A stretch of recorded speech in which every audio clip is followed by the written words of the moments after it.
미국인 일자리를 위한 역사적 결단입니다. 백악관 브리핑룸은 환호성으로 가득 찼습니다. 도널드 트럼프 대통령이 전문직 비자 수수료를 1,000달러에서 10만 달러로 인상하는 행정명령에 서명한 순간이었죠. 폭스뉴스는 생중계로 이 장면을 내보냈고 미국 전역의 보수 성향 시청자들은 환호했습니다. 하지만 그날 저녁 실리콘밸리의 수백 개 기업 사무실에선 정반대의 풍경이 펼쳐지고 있었습니다. 긴급회의가 소집됐고 인사팀장들의 얼굴은 새하얗게 질려 있었죠. 누군가는 책상을 주먹으로 내리쳤고 누군가는 멍하니 창밖만 바라봤습니다. 이건 보호가 아니라 자살입니다. 한 CEO의 절규가 회의실 유리벽을 울렸습니다. 미국 첨단 기술 산업의 심장부 실리콘밸리. 그곳 핵심 인력의 38%는 외국 출신 기술자들이었습니다. 그 중에서도 한국인 엔지니어들은 AI 개발, 반도체 설계, 자율주행 시스템의 핵심을 담당하고 있었죠. 트럼프는 문을 닫았다고 선언했지만 정작 닫힌 건 미국의 미래였습니다. 그리고 역설적이게도 그 문을 다시 여는 건 트럼프가 막으려 했던 바로 그 사람들, 한국의 기술자들이었습니다. 지금부터 들려드릴 이야기는 정치적 오만이 어떻게 한 나라의 산업을 무너뜨렸는지, 그리고 기술의 힘이 어떻게 그 벽을 넘어섰는지에 대한 실화입니다. 과연 미국은 한국 없이 살아남을 수 있었을까요? 그 답은 지금부터 펼쳐질 6개월간의 기록 속에 있습니다. 구독과 좋아요는 더 좋은 영상을 만드는데 큰 힘이 됩니다. 여러분의 의견을 댓글로 남겨주세요. 저는 마이클 리입니다. 한국에서 태어나 12살에 미국으로 건너와 이곳에서 자랐죠. 부모님은 LA 한인타운에서 작은 세탁소를 운영하셨고, 저는 공부로 장학금을 받아 MIT를 졸업했습니다. 지금은 실리콘밸리의 자율주행 스타트업 오토플렉스의 최고 기술 책임자 CTO로 일하고 있습니다. 우리 회사는 직원이 125명 정도 되는 중견 스타트업이에요. 크지도 작지도 않은 딱 성장 중인 회사죠. 하지만 우리 기술력은 테슬라나 웨이모 같은 대기업들도 주목할 만큼 뛰어났습니다. 특히 센서 퓨전 기술과 딥러닝 알고리즘 부분에서는 업계 최고 수준이었어요. 그런데 우리 핵심 기술팀의 구성을 보면 좀 특이합니다. 15명의 수석 엔지니어 중 8명이 외국 출신이거든요. 그중 4명이 한국에서 온 기술자들이었습니다. 김준호 박사, 서유진 선임연구원, 박민수 수석 개발자, 그리고 이지현 AI 아키텍트. 이 4사람은 단순히 직원이 아니었어요. 이들이 없으면 우리 회사의 핵심 시스템 자체가 작동하지 않았습니다. 준호 형은 카이스트 출신으로 자율주행 센서 통합 시스템의 설계자였고, 유진 씨는 삼성전자 연구소에서 10년간 일한 베테랑이었죠. 민수는 네이버 자율주행팀 출신으로 실시간 데이터 처리의 천재였고, 지현 씨는 서울대 AI랩에서 논문만 15편을 쓴 전문가였습니다. 2025년 3월 12일 오전, 평소처럼 출근해서 커피를 내리고 있는데 인사팀 디렉터인 제시카가 급하게 제 사무실로 뛰어왔습니다. 마이클, 큰일 났어. 그녀의 목소리가 떨리고 있었어요. 제시카는 15년 경력의 베테랑 인사 담당자인데 이렇게 당황한 모습은 처음 봤습니다. 무슨 일인데? 트럼프가 H-1B 비자 수수료를 올렸어. 1,000달러에서 10만 달러로. 순간 귀를 의심했습니다. 뭐? 10만 달러? 그게 말이 돼? 방금 백악관에서 공식 발표했어. 즉시 시행이래. 손에 들고 있던 커피잔을 책상에 내려놓았습니다. 손이 떨렸어요. H-1B 비자는 미국 기업들이 외국인 전문 인력을 고용할 때 필요한 비자입니다. 기존에는 수수료가 1,000달러 정도로 합리적인 수준이었죠. 그런데 그걸 갑자기 100배로 올린다고요? 우리 회사의 영향은? 준호, 유진, 민수, 지현. 4명 다 H-1B 갱신 시기가 다음 달이야. 머리가 하얘지는 느낌이었습니다. 한 명당 10만 달러면 40만 달러. 맞아. 그리고 그게 끝이 아니야. 갱신은 2년마다 해야 하거든. 즉, 2년에 40만 달러를 계속 내야 한다는 거지. 스타트업한테 이건 감당할 수 없는 금액이었습니다. 우리 회사의 분기 순이익이 100만 달러 정도였으니까요. 그중 40%를 빚아 수수료로 내라는 건 말도 안 되는 요구였어요. 다른 방법은 없어. 있긴 해. 그 사람들을 해고하거나 아니면 한국으로 돌려보내는 거. 제시카의 말에 저는 고개를 저었습니다. 그건 불가능해. 그 사람들이 빠지면 우리 프로젝트가 멈춰. 당장 다음 주에 투자자 프레젠테이션이 있는데 핵심 기술을 시연해야 한다고. 알아, 나도 알아. 근데 회사 재정상 40만 달러를 갑자기 어떻게 구해? 말문이 막혔습니다. 오전 11시 긴급 임원회의가 소집됐습니다. CEO인 브래드, CFO 메리, 그리고 주요 투자자인 존 벤처스의 대표 존이 화상으로 참여했어요. 회의실 분위기는 장례식장 같았습니다. 브래드가 먼저 입을 열었습니다. 다들 들었겠지만 트럼프가 전문직 비자 정책을 바꿨어. 우리 회사 핵심 인력 4명이 영향을 받는다. 메리가 노트북 화면을 돌렸습니다. 이게 재정 시뮬레이션이야. 40만 달러를 추가로 지출하면 우리 캐시플로우가 6개월 안에 바닥난다. 그 전에 추가 투자 유치를 못하면 회사 문 닫아야 해. 존이 화면 너머에서 한숨을 쉬었습니다. 미안하지만 현 상황에서 추가 투자는 어렵겠어. 실리콘밸리 전체가 지금 같은 문제로 패닉 상태거든. 투자자들이 다들 포트폴리오 정리에 들어갔어. 브래드가 저를 봤습니다. 마이클, 기술적으로 대안이 있을까? 그 4명 없이 프로젝트 진행이 가능해? 솔직해야 했습니다. 불가능합니다. 준호 박사는 센서 퓨전 알고리즘의 유일한 설계자예요. 그 사람 머릿속에만 있는 로직이 수두룩합니다. 유진 씨는 하드웨어 통합의 핵심이고 민수는 실시간 처리 파이프라인 전체를 혼자 관리하고 있어요. 지현 씨는 AI 모델의 어머니나 다름없고요. 문서화는 안 돼 있어. 30% 정도. 나머지는 아직 개발 진행 중이라 그들 머릿속과 코드에만 있습니다. 메리가 책상을 손으로 쳤습니다. 이게 말이 돼? 왜 이렇게까지 의존적으로 시스템을 만든 거야? 분하지만 할 말이 없었습니다.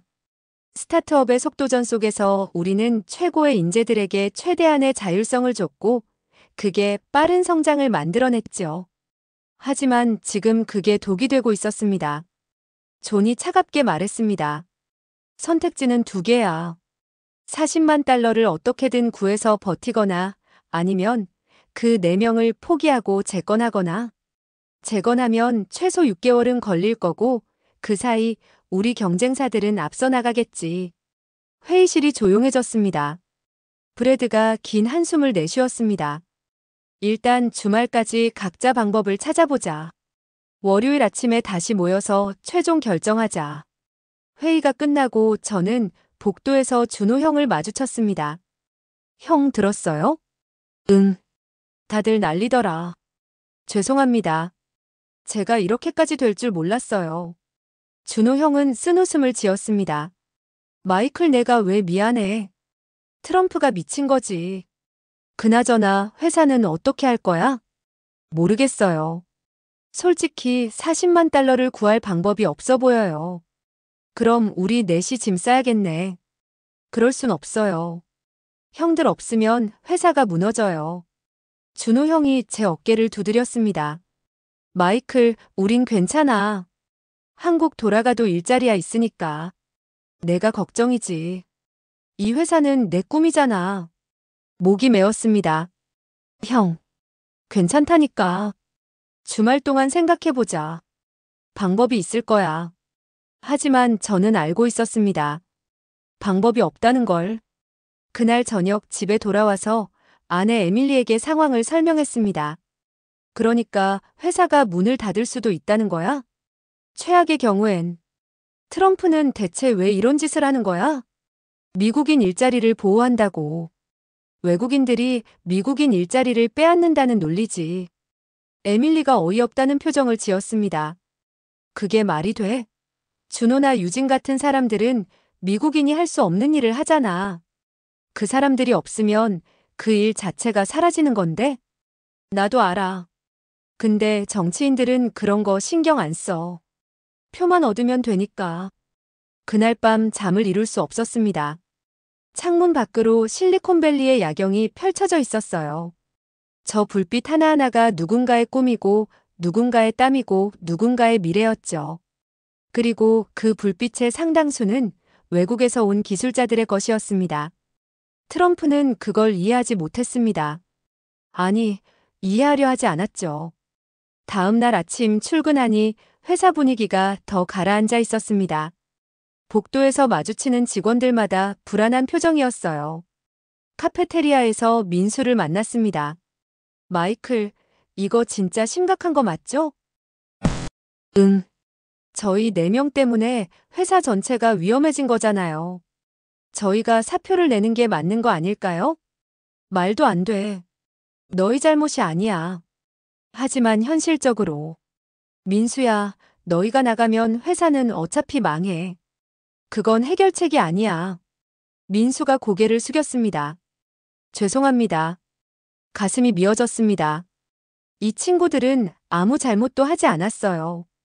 그저 자기 일을 열심히 했을 뿐인데 정치적인 이유로 쫓겨나야 하는 상황이 된 거죠. 오후 3시 브래드가 전사 메일을 보냈습니다. 전 직원 여러분, 최근 비자 정책 변경으로 인해 회사가 어려움을 겪고 있습니다.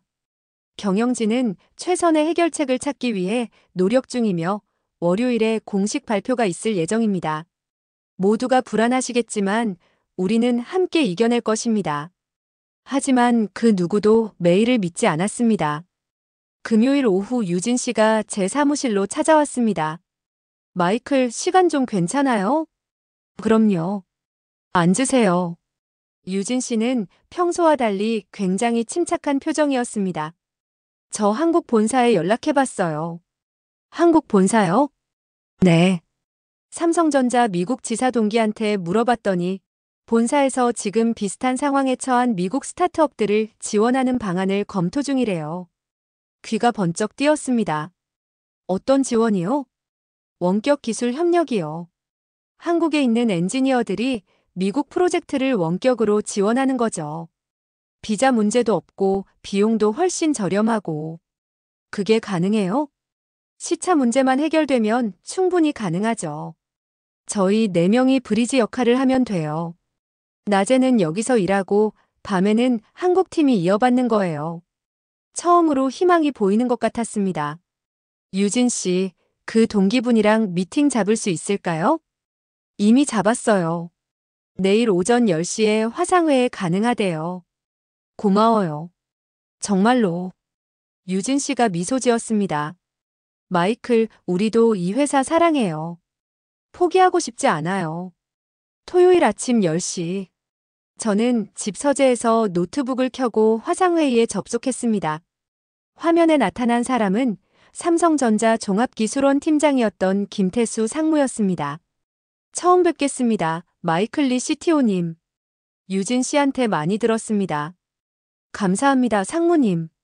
바쁘신데 시간 내주셔서. 아닙니다. 지금 미국 전역에서 비슷한 일이 벌어지고 있더라고요. 저희도 도울 방법을 찾고 있었습니다. 김태수 상무는 차분하게 설명했습니다.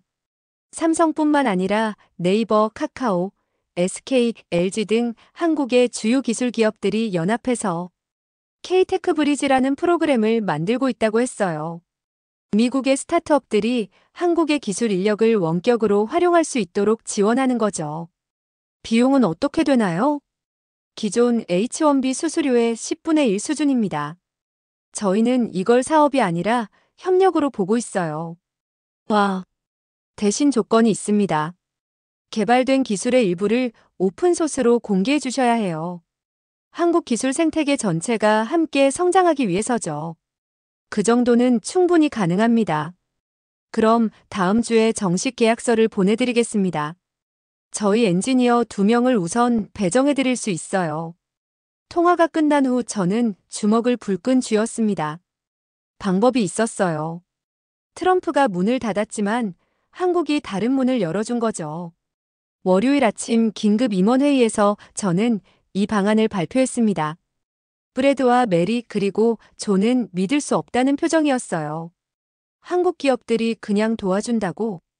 네. 비용도 훨씬 저렴하고 기술 수준도 보장돼 있습니다. 존이 턱을 괴며 생각했습니다. 나쁘지 않은데? 오히려 이게 기회일 수도 있겠어. 한국 기술력에 접근할 수 있는 거잖아. 메리도 고개를 끄덕였습니다. 재정적으로도 훨씬 합리적이야. 40만 달러 대신 4만 달러면 되는 거잖아. 브래드가 저를 봤습니다. 마이클, 이거 확실해? 네. 다음 주에 정식 계약 진행됩니다. 좋아. 그럼 이 방향으로 가자. 그렇게 우리 회사는 살아남았습니다. 하지만 이건 시작에 불과했어요. 곧 미국 전역이 깨닫게 될 테니까요. 트럼프가 세운 벽은 미국을 지킨 게 아니라 미국을 가둔 거라는 걸. 우리 회사가 한국과의 협력으로 위기를 넘긴 지 한 달쯤 지났을 때였습니다. 실리콘밸리 전체가 마비되기 시작했어요. 아침 뉴스를 켜니 CNN에서 긴급 속보를 내보내고 있었습니다. 구글의 AI 개발팀 30%가 업무를 중단했다는 거예요. 비자 문제로 핵심 인력들이 출근을 못하고 있다는 겁니다. 이건 시작에 불과합니다. 화면 속 실리콘밸리 상공회의소 대변인의 목소리는 절박했습니다. 현재 캘리포니아주 테크 기업의 43%가 비자 정책으로 인한 인력 공백을 겪고 있습니다. 이 상황이 계속되면 미국의 기술 경쟁력은 회복 불가능한 타격을 받을 것입니다. 출근길 라디오에서도 같은 이야기만 나왔습니다. 애플의 반도체 설계팀이 프로젝트를 연기했대요. 엔비디아는 신제품 출시를 6개월 미뤘고요. 테슬라는 자율주행 소프트웨어 업데이트를 무기한 보류했습니다. 회사에 도착하니 브래드가 회의실에서 누군가와 통화 중이었어요. 표정이 심각했죠. 통화가 끝나고 나오는 그를 붙잡았습니다. 무슨 일이에요? 방금 블룸버그 기자였어. 실리콘밸리 마비 사태 취재한다고. 우리 회사 언급할 거예요? 아니, 우리 얘기는 안 했어. 대신 업계 전반적인 상황을 설명했지. 마이클, 이거 생각보다 훨씬 심각해. 얼마나요? 브래드가 한숨을 쉬었습니다. 지난주에 실리콘밸리 CEO 모임이 있었거든. 거기 온 사람들 절반 이상이 비상경영 체제야. 어떤 회사는 아예 문 닫을 준비 중이래. 그날 오후 미국 상공회의소가 긴급 기자회견을 열었습니다. 회사 카페테리아에 모여서 다 같이 생중계를 봤어요. 직원 대부분이 모였죠. 단상에 오른 사람은 닐 브래들리 부회장이었습니다. 그는 평소 온건한 발언으로 유명한 사람인데 이날만큼은 달랐어요. 트럼프 행정부의 비자 정책은 미국 경제에 대한 자해 행위입니다. 첫 마디부터 강렬했습니다. 기자들이 웅성거렸죠. 지난 한 달간 우리는 무엇을 잃었습니까? 구글의 제미나이 개발이 중단됐습니다. 메타의 메타버스 프로젝트가 무기한 연기됐습니다. 아마존 웹서비스의 신규 데이터 센터 구축이 멈췄습니다. 이게 다 무슨 이유 때문입니까? 핵심 기술 인력이 없어서입니다. 닐 부회장의 목소리가 떨렸습니다. 여러분, 미국 기술 산업의 심장이 멈추고 있습니다. 그리고 그 심장을 뛰게 하는 건 전 세계에서 온 최고의 인재들입니다. 트럼프 대통령은 이들을 추방하겠다고 합니다. 그게 애국이라고 말합니다. 하지만 저는 묻고 싶습니다. 자국의 산업을 죽이는 게 애국입니까? 카페테리아가 조용해졌습니다. 모두가 숨죽여 화면을 봤어요. 특히 한국 출신 기술자들의 공백이 치명적입니다. 반도체 설계, AI 알고리즘, 자율주행 시스템. 이 분야들에서 한국 엔지니어들은 대체 불가능한 역할을 해왔습니다. 그런데 지금 우리는 그들을 쫓아내고 있습니다. 옆에 서 있던 준호 형이 작게 중얼거렸습니다. 이제 알아주네. 닐 부회장이 카메라를 똑바로 응시하며 말했습니다. 트럼프 대통령께 말씀드립니다. 이 정책을 당장 철회하십시오. 그렇지 않으면 미국은 기술 강국의 지위를 영원히 잃게 될 것입니다. 기자회견이 끝나고 카페테리아는 술렁였습니다. 와, 상의가 저렇게까지 나올 줄 몰랐네. 트럼프 진짜 화나겠는데? 직원들의 반응은 반반이었어요. 어떤 사람들은 박수를 쳤고 어떤 사람들은 걱정스러운 표정이었죠. 그날 저녁 예상대로 트럼프가 반응했습니다. 트위터에 올라온 그의 글은 이랬어요. 상공회의소는 미국을 배신했다. 외국인들 편을 들다니 부끄러운 줄 알아야 한다. 미국인들도 충분히 똑똑하다. 우리는 외국인 없이도 잘 살 수 있다. 메이크 아메리카 그레이트 어게인. 이 트윗은 순식간에 100만 리트윗을 넘었습니다. 댓글은 난장판이었어요. 트럼프 지지자들은 상의를 비난했고 반대파들은 트럼프를 조롱했죠. 집에 돌아와서 에밀리에게 얘기했습니다. 이거 정말 심각해지는 것 같아. 어떻게 심각한데? 트럼프가 물러설 것 같지가 않아. 오히려 더 강경해질 거야. 에밀리가 한숨을 쉬었습니다. 그 사람 성격 뻔하잖아. 자기가 틀렸다는 걸 절대 인정 안 하는 사람이야. 문제는 그 사이에 미국 산업이 무너지고 있다는 거지. 다음 날 아침 더 충격적인 뉴스가 터졌습니다. 인텔이 오리건주 신규 공장 건설을 중단한다고 발표한 겁니다. 투자 규모가 200억 달러짜리 프로젝트였어요. 인텔 CEO의 성명서는 짧고 명확했습니다. 필요한 기술 인력을 확보할 수 없어 프로젝트를 진행할 수 없습니다. 월스트리트가 요동쳤습니다. 인텔 주가가 하루 만에 15% 폭락했어요. 나스닥 전체가 흔들렸죠. 점심시간에 회사 식당에서 유진 씨를 만났습니다. 마이클 들었어요? 인텔 소식. 응. 믿기지가 않아. 저 개인적으로 인텔에 친구가 있거든요. 얘기 들어보니까 진짜 심각하대요. 반도체 공정 설계할 사람이 없어서 프로젝트 자체가 불가능하대요. 미국인 엔지니어는 없어. 있긴 한데 경험이 부족하대요. 최첨단 공정은 실전 경험이 있어야 하는데 그런 사람들이 대부분 외국 출신이었던 거죠. 민수가 우리 테이블에 합류했습니다. 형, 누나, 제가 어제 링크드인 봤는데요. 실리콘밸리 구인 공고가 3,000개 넘게 올라왔더라고요. 3,000개? 네. 근데 문제는 그걸 채울 사람이 없다는 거예요. 다들 한국이나 인도, 중국 출신 찾는데 비자 문제로 못 구하는 거죠. 준호 형이 쓴웃음을 지었습니다. 아이러니하지. 일자리는 넘쳐나는데 사람이 없어. 그날 오후 미국 반도체 산업협회가 성명을 발표했습니다. 현재의 비자 정책이 유지된다면 미국 반도체 산업은 5년 내로 중국에 추월당할 것입니다. 이어서 자동차 산업협회, 소프트웨어 산업협회, 의료기기 산업협회가 잇따라 비슷한 성명을 냈어요. 모두 같은 메시지였습니다. 외국 기술 인력 없이는 미국 산업이 유지 불가능하다는 거죠. 저녁 뉴스에서 한 경제학자가 분석했습니다. 트럼프 대통령은 미국인 일자리를 지키려 했지만 정작 미국인들이 일할 회사 자체를 없애고 있습니다. 이건 경제정책이 아니라 경제자살입니다. 그날 밤 브래드에게서 문자가 왔습니다. 내일 오전 긴급회의. 중요한 손님이 온다. 다음 날 아침 회의실에 들어가니 낯선 사람이 앉아 있었습니다. 백발에 70대 정도 되어 보이는 신사였어요. 양복 차림이 범상치 않았죠. 브래드가 소개했습니다. 마이클, 이분이 존 챔버스. 전 시스코 CEO시고 지금은 실리콘밸리 리더십 카운슬 회장이셔. 깜짝 놀랐습니다. 실리콘밸리의 전설적인 인물이었거든요. 만나 뵙게 되어 영광입니다. 챔버스가 악수를 청했습니다. 마이클 리. 한국계 미국인이죠? 그리고 한국 기업들과 협력해서 회사를 살렸다고 들었습니다. 네, 그렇습니다. 그 이야기를 듣고 싶어서 왔습니다. 우리가 배워야 할 게 있을 것 같아서요. 저는 지난 한 달간의 이야기를 자세히 설명했습니다. K-테크 브리지 프로그램, 한국 엔지니어들과의 협업, 원격 시스템 구축까지. 챔버스는 진지하게 듣더니 고개를 끄덕였습니다.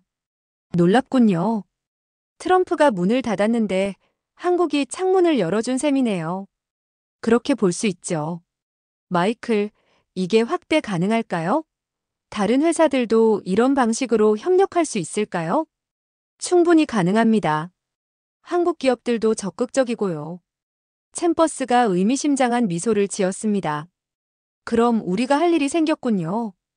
이 모델을 실리콘밸리 전체로 확산시키는 거죠. 그 순간 저는 깨달았습니다. 트럼프의 벽이 무너지기 시작했다는 걸. 그리고 그 벽을 무너뜨리는 건 한국의 기술이었다는 걸.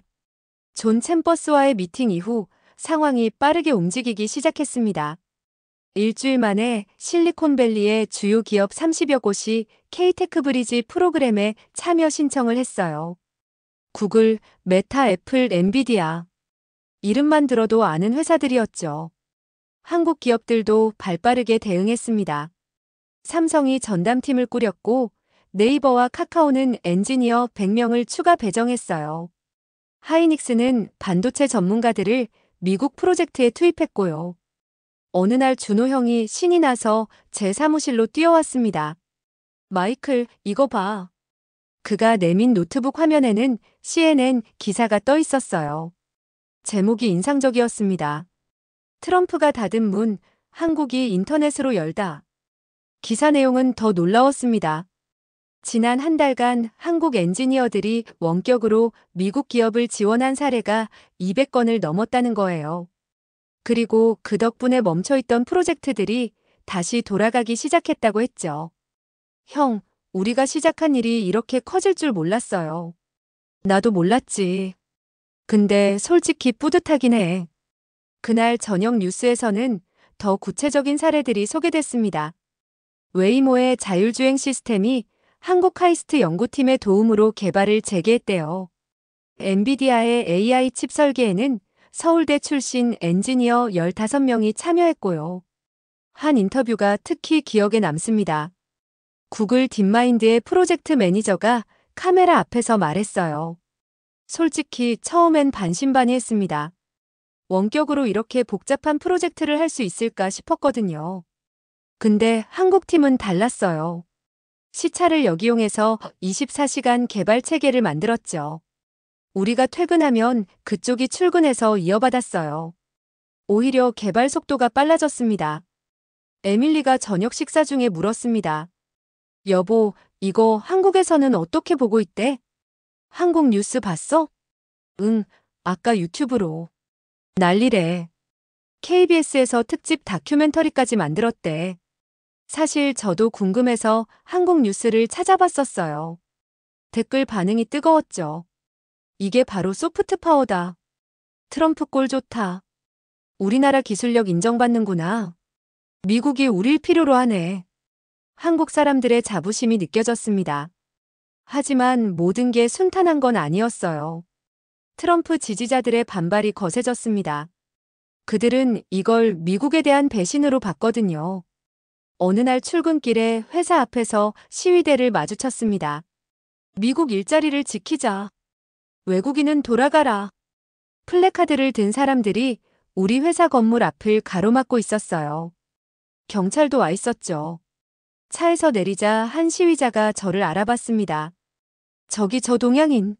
저 사람이 외국인 데려온 장본인이야. 순간 긴장했습니다. 사람들이 저쪽으로 몰려오기 시작했거든요. 경찰이 막아섰습니다. 진정하세요. 폭력은 안 됩니다. 저는 최대한 빨리 건물 안으로 들어갔어요. 심장이 두근거렸죠. 사무실에 도착하니 브래드가 창밖을 내다보고 있었습니다. 마이클, 괜찮아? 네, 무사히 들어왔어요. 미안해. 이런 일이 생길 줄 몰랐어. 경비를 강화할게. 괜찮습니다. 예상했던 일이에요. 하지만 속으로는 불안했습니다. 이게 더 커지면 어쩌나 싶었죠. 그날 오후 백악관에서 트럼프가 기자회견을 열었습니다. 회사 직원들이 또 카페테리아에 모여서 생중계를 봤어요. 트럼프는 화가 잔뜩 난 표정이었습니다. 실리콘밸리 기업들이 나를 배신했습니다. 외국인들과 손잡고 미국인들을 버렸어요. 이건 용납할 수 없습니다. 그의 목소리가 떨렸습니다. 특히 한국이라는 나라, 우리가 6.25 전쟁 때 도와준 나라가 이제 우리 일자리를 빼앗고 있습니다. 배은망덕하죠. 카페테리아에서 탄식이 흘러나왔습니다. 준호 형이 허탈하게 웃었어요. 배은망덕? 우리가? 유진 씨도 고개를 저었습니다. 저 사람은 도대체 뭘 보고 사는 걸까요? 트럼프는 계속 말했습니다. 한국 기술자들이 원격으로 일한다고요? 그게 말이 됩니까? 미국 회사가 외국에 돈 주면서 일 시키는 게 정상입니까? 우리 미국인들은 바보가 아닙니다. 하지만 그의 말에 동조하는 기자는 많지 않았어요. 오히려 질문이 날카로웠죠. 대통령님, 하지만 실제로 미국 기업들이 살아나고 있지 않습니까? 트럼프가 인상을 찌푸렸습니다. 일시적인 현상입니다. 미국인 인력을 양성하면 됩니다. 그런데 그 양성에는 최소 5년이 걸린다는 게 전문가들의 의견인데요. 5년이면 5년이죠. 우리는 기다릴 수 있습니다. 하지만 그 사이에 중국이 앞서가면 어떡하시겠습니까? 트럼프가 말문이 막혔습니다. 잠시 침묵이 흘렀죠. 중국은 상관없습니다. 우리는 우리 길을 갑니다. 설득력 없는 대답이었어요. 기자회견이 끝나고 유진 씨가 한숨을 쉬었습니다. 저 사람 진짜 안 물러나겠네요. 물러날 리가 없죠. 자존심 문제가 됐으니까. 민수가 걱정스럽게 말했습니다. 그럼 우리는 계속 이렇게 불안하게 살아야 하는 거예요? 대답할 말이 없었습니다. 하지만 그날 저녁 상황을 바꿀 뉴스가 터졌습니다. 미국 상공회의소가 트럼프 행정부를 상대로 소송을 제기한 겁니다. 비자 수수료 인상은 위헌이며 행정부의 권한을 넘어선 조치다. 소송 이유였습니다. 닐 브래들리 부회장의 성명서는 명확했어요.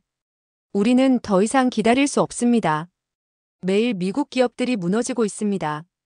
법원이 판단해 주길 바랍니다. 이 뉴스에 실리콘밸리가 들썩였습니다. 브래드에게서 문자가 왔어요. 드디어 시작됐다.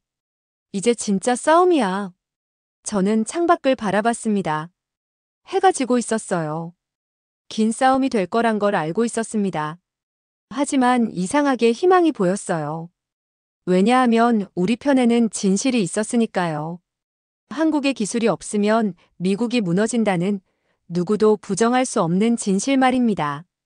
상공회의소의 소송이 제기된 지 2주가 지났습니다. 연방법원이 첫 공판 일정을 잡았어요. 샌프란시스코 연방법원 오전 9시. 미국 전역의 이목이 그곳으로 쏠렸죠. 브래드가 저를 불렀습니다. 마이클, 법정에 같이 가자. 상해 측에서 증인으로 우리 사례를 증언해달래. 제가요? 응. 한국과의 협력으로 회사를 살린 실제 사례니까. 가장 설득력 있는 증거지. 솔직히 떨렸어요. 법정에 서본 적도 없었고 전국에 생중계될 거라고 했거든요. 공판 당일 아침 법원 앞은 인파로 가득했습니다. 기자들, 시위대, 지지자들.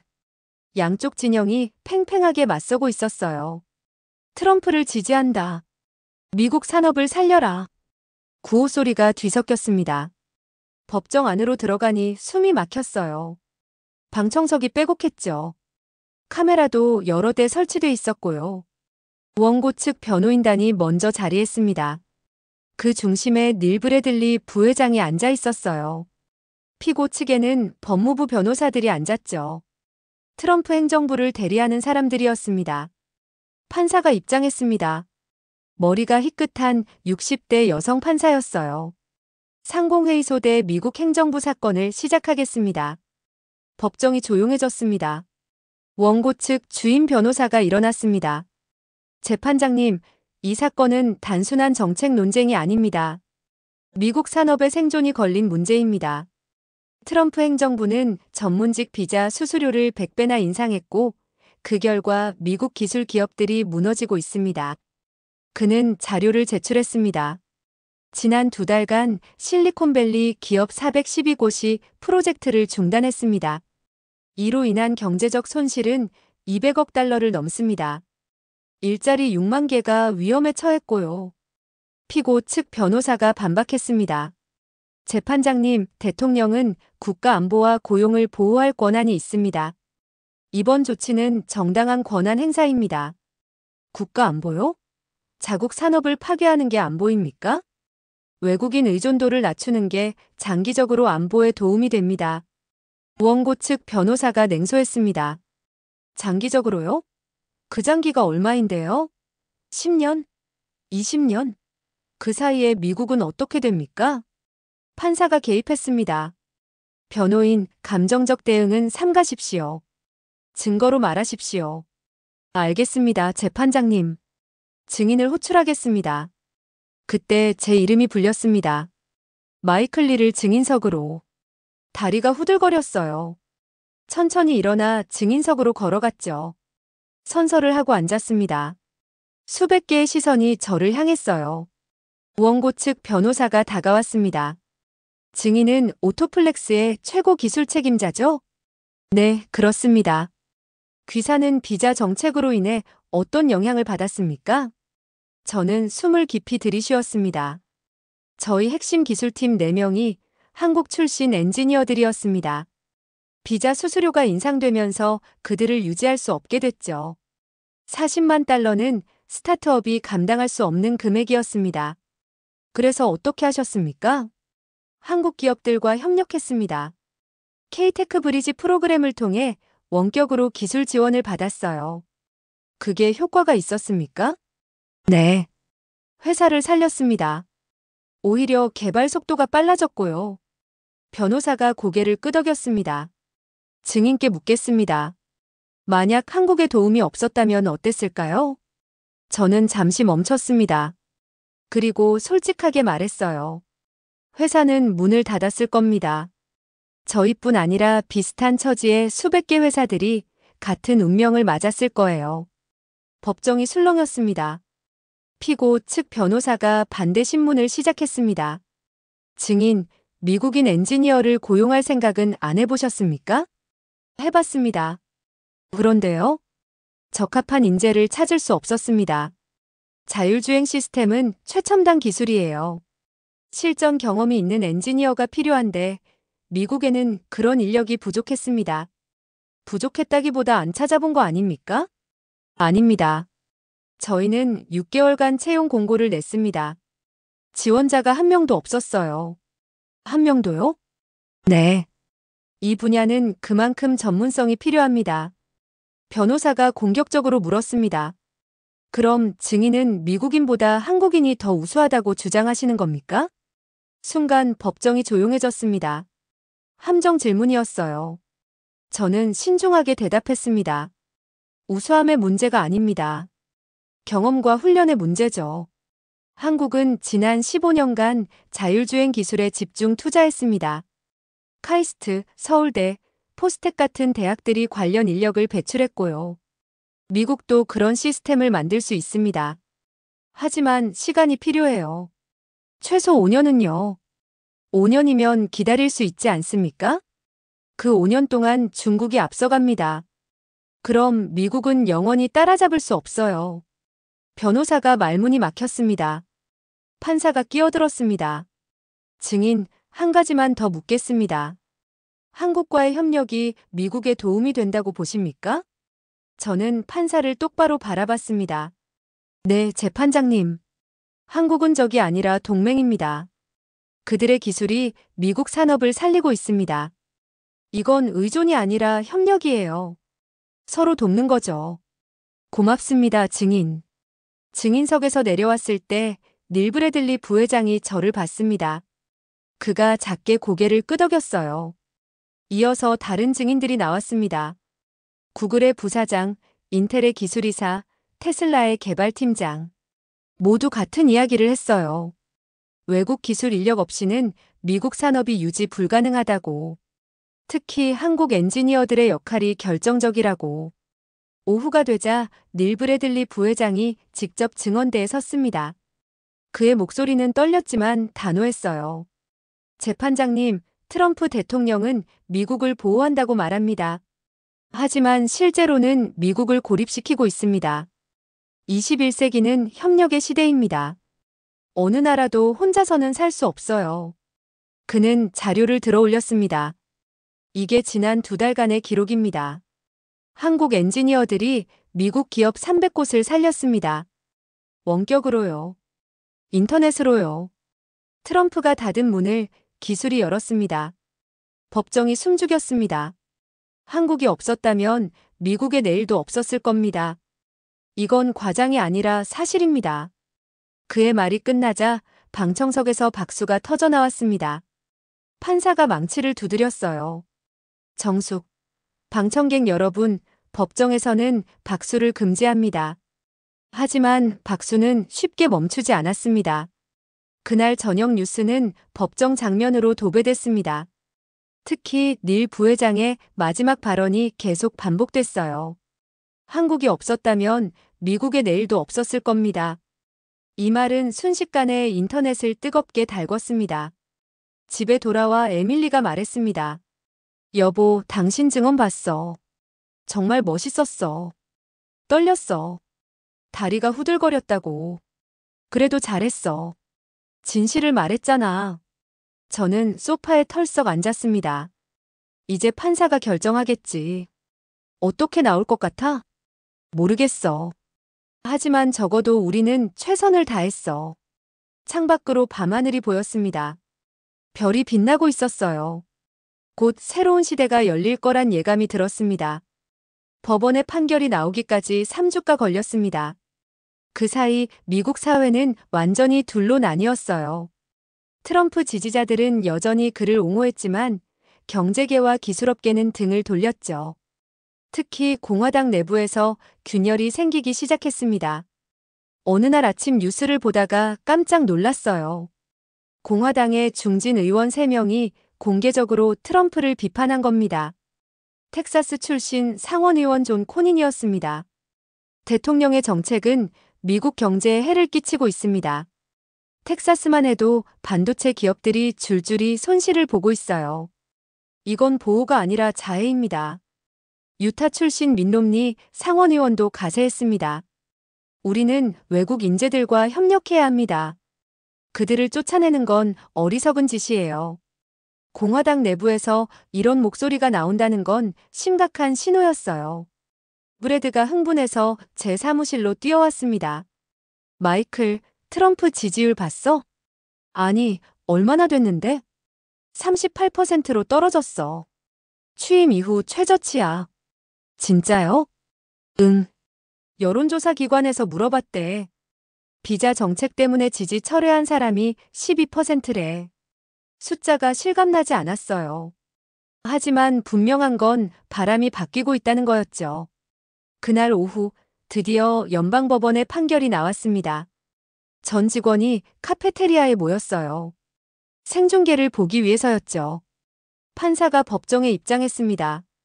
서류를 펼치고 판결문을 읽기 시작했어요. 본 법원은 신중한 검토 끝에 다음과 같이 판결합니다. 숨소리조차 들리지 않았습니다.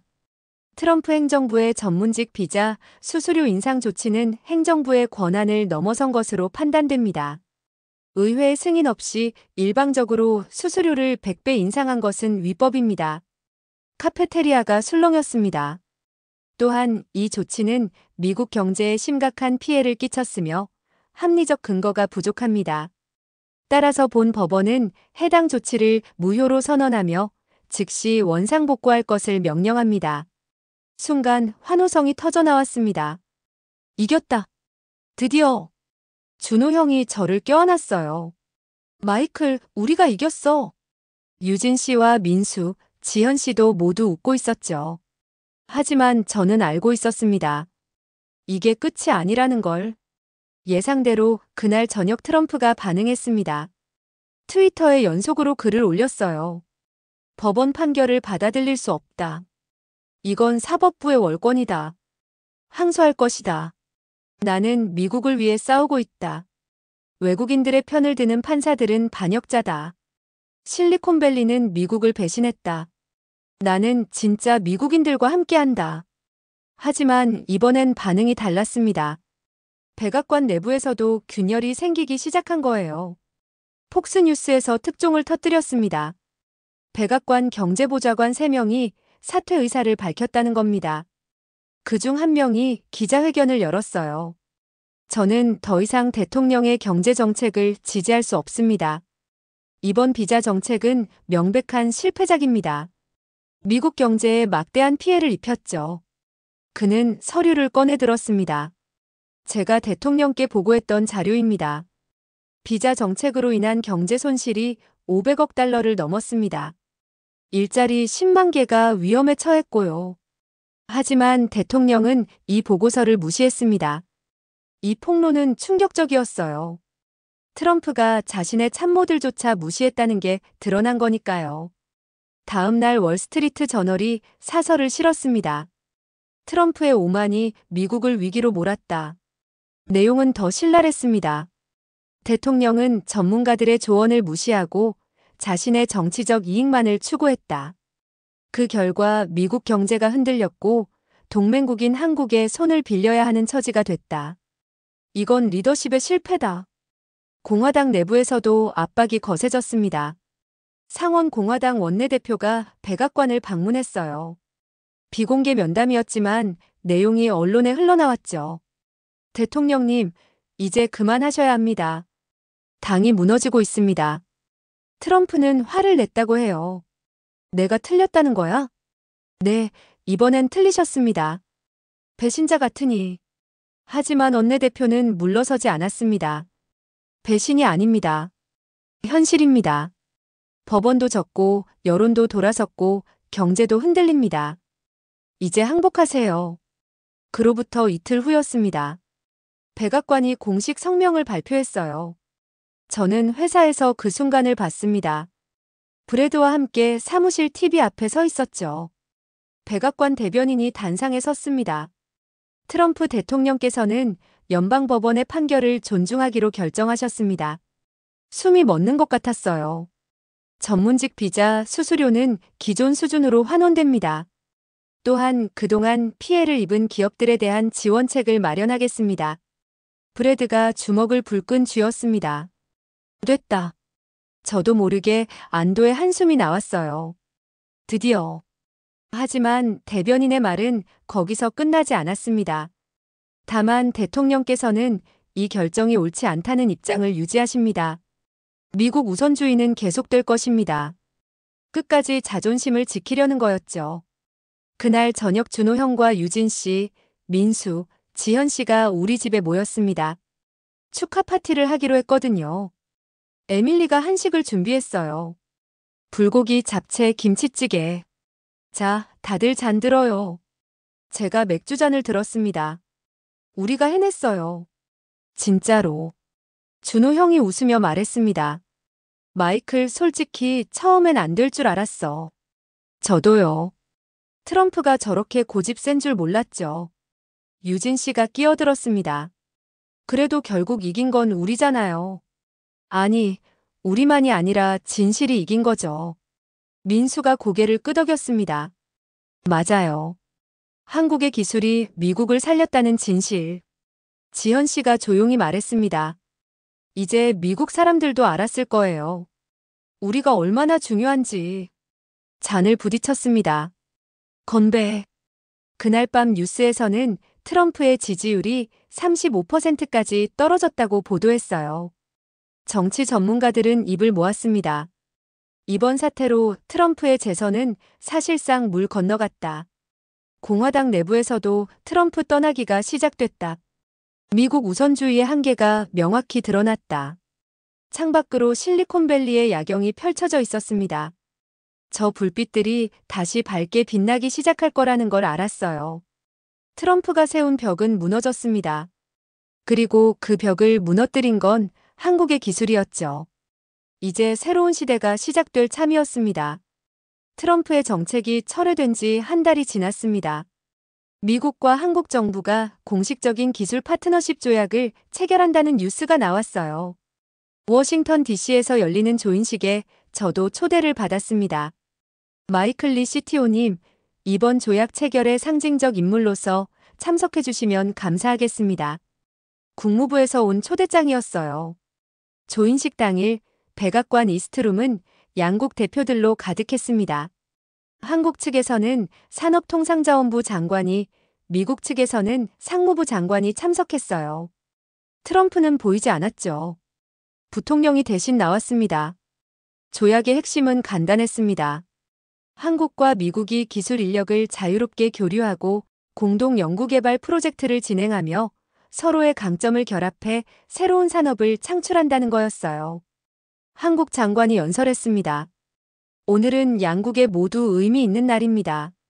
한국과 미국은 오랜 동맹이었지만 이제는 기술 동반자로서 새로운 관계를 시작합니다.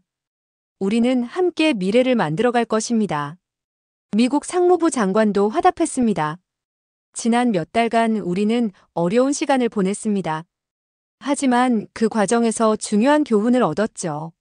미국은 혼자서 위대할 수 없습니다. 우리에게는 파트너가 필요하고 한국은 최고의 파트너입니다. 조약서에 서명이 끝나고 박수가 쏟아졌어요. 행사가 끝난 후 리셉션에서 준호 형을 만났습니다. 형, 여기까지 오다니 믿기지가 않아요. 나도 그래. 몇 달 전만 해도 짐 쌀 준비하고 있었는데. 유진 씨가 샴페인 잔을 들고 다가왔습니다. 마이클, 우리 정말 역사를 만든 것 같아요. 역사라니 너무 거창한데요. 아니에요. 진짜로 역사예요. 앞으로 교과서에 실릴 거라고요. 그날 저녁 호텔로 돌아와 CNN 뉴스를 켰습니다. 앵커가 오늘의 조약 체결을 다루고 있었어요. 이번 한미 기술 파트너십 조약은 트럼프 행정부의 패배를 상징합니다. 미국 우선주의가 실패했고 협력의 시대가 열린 것이죠. 화면이 바뀌며 전문가 인터뷰가 나왔습니다. MIT 경제학과 교수였어요. 한국은 이번 사태에서 가장 큰 승자입니다. 기술 강국으로서의 위상을 확실히 했고 미국에게 없어서는 안 될 파트너임을 증명했죠. 앞으로 한국의 위상은 더욱 높아질 겁니다. 가슴이 뿌듯했습니다. 다음 날 샌프란시스코로 돌아왔어요. 회사에서는 새로운 프로젝트가 시작되고 있었습니다. 한국 기업들과의 공동 개발이었죠. 브래드가 저를 불렀습니다. 마이클, 좋은 소식이야.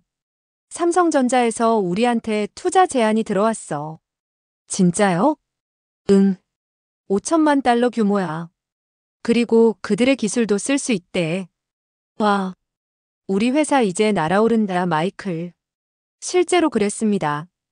K-테크 브리지를 통해 연결된 한국 엔지니어들과의 협업은 놀라운 성과를 냈어요.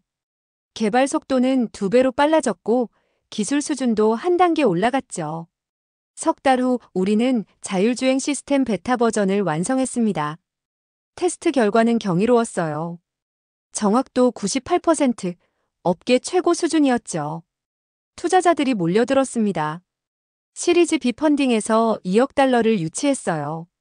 준호 형이 사무실로 뛰어왔습니다. 마이클, 우리 유니콘 됐어. 진짜요? 응. 기업 가치 10억 달러 넘었대.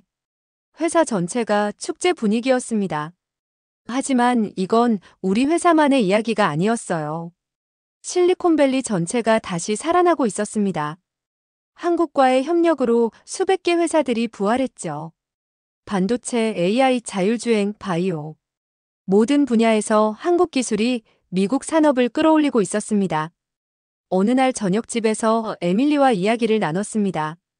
여보, 우리 한국 가는 거 어때? 한국? 갑자기 왜? 회사에서 서울지사를 열기로 했어. 거기 책임자를 맡아달래. 오, 그거 좋은 기회네. 나도 그렇게 생각해. 부모님 고향도 구경시켜주고 싶고. 6개월 후 우리는 서울로 이사했습니다. 강남의 한 빌딩에 오토플렉스 아시아 본부가 들어섰어요. 사무실 창문으로 서울 시내가 한눈에 보였습니다. 한강, 남산타워, 롯데타워. 준호 형이 옆에 섰습니다. 마이클, 이 풍경 어때? 놀라워요. 한국이 이렇게 발전한 줄 몰랐어요. 이제 세계가 한국을 주목하고 있어. 기술의 중심이 된 거지. 정말 그랬습니다. 구글, 애플, 마이크로소프트. 글로벌 기업들이 앞다퉈 한국에 연구소를 열었어요. 최고의 인재들이 서울로 모여들었죠. 한국은 더 이상 따라가는 나라가 아니었습니다. 이끄는 나라가 됐어요. 어느 날 카페에서 우연히 CNN 뉴스를 봤습니다. 화면에 익숙한 얼굴이 나왔어요. 트럼프였습니다. 그는 지지율 20%대로 추락한 상태였고 당내 경선에서도 밀리고 있었죠. 앵커가 말했습니다. 트럼프의 미국 우선주의는 완전히 실패했습니다. 그가 세운 벽은 미국을 가뒀고 결국 한국의 기술이 그 벽을 허물었죠. 화면이 바뀌며 서울거리가 나왔습니다. 지금 세계는 한국을 기술 강국으로 부릅니다. 메이드 인 코리아가 아니라 세이브드 바이 코리아의 시대가 열린 겁니다. 저는 창밖을 바라봤습니다. 강남 거리는 활기로 가득했어요. 세계 각국에서 온 사람들이 오가고 있었죠. 준호 형이 말했습니다. 마이클, 내 조국은 미국이지만 내 미래를 구한 건 한국이야. 고개를 끄덕였습니다. 맞아요, 형. 그리고 이제 저는 두 나라를 다 사랑해요. 미국과 한국 둘 다 제 고향이에요. 해가 지고 있었습니다. 서울의 야경이 하나둘 불을 밝히기 시작했어요. 그 불빛들은 희망이었습니다. 기술의 힘으로 만들어진 새로운 미래였죠. 트럼프는 벽을 세우려 했지만 우리는 다리를 만들었습니다. 그리고 그 다리 위로 세계가 연결되고 있었습니다. 여러분, 오늘 이야기가 어떠셨나요? 트럼프의 장벽을 넘어선 한국 기술자들의 이야기, 단순히 과거의 기록이 아닙니다. 바로 지금도 전 세계 곳곳에서 대한민국의 기술력이 세상을 바꾸고 있습니다. 우리가 만든 반도체가 세계 스마트폰을 움직이고 우리가 개발한 배터리가 전기차를 달리게 하며 우리가 설계한 시스템이 글로벌 기업들을 지탱하고 있죠. 이 채널에서는 앞으로도 대한민국의 저력을 보여주는 감동적인 이야기들을 계속 전해드리겠습니다. 구독과 좋아요, 알림 설정 부탁드립니다. 여러분의 응원이 더 좋은 콘텐츠를 만드는 힘이 됩니다. 다음 이야기에서 또 만나요. 감사합니다.